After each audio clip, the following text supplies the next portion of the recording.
কেউ এনেছেন গয়না, কেউ বা ঘরে থাকা তামা পিতলের বাসনপত্র, কেউ কেউ তার মাটির ব্যাংকে জমানো খুচরো পয়সাটুকুও তুলে দিচ্ছেন সাহায্যের জন্য।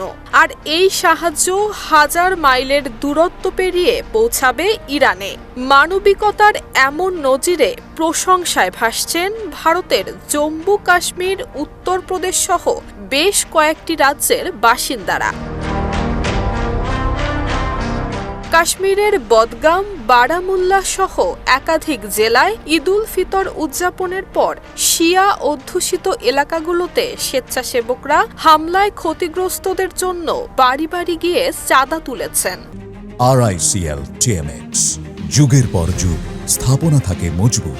শুধু অর্থ গয়নাই নয়, গবাদি পশুও দান করেছেন কেউ কেউ।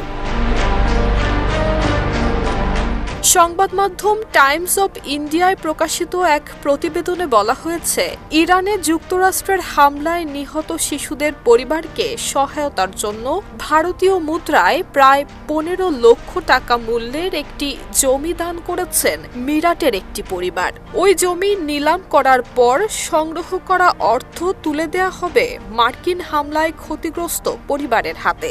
এছাড়া ইরানের সর্বোচ্চ নেতার মৃত্যুর পর শোক প্রকাশ করতে দিল্লি, জম্মু কাশ্মীরের কিছু অংশ সহ ভারতের বিভিন্ন জায়গায় রাস্তায় নেমেছিলেন অনেকে।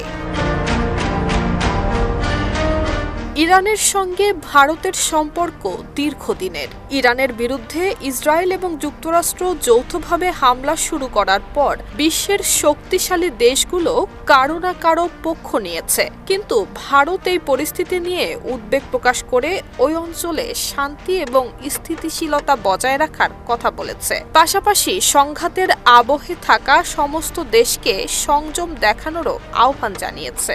কঠিন সময়ে ভারতীয়দের এই সৌহার্দ্যপূর্ণ পদক্ষেপের প্রশংসা করেছে দিল্লিতে অবস্থিত ইরানি দূতাবাস।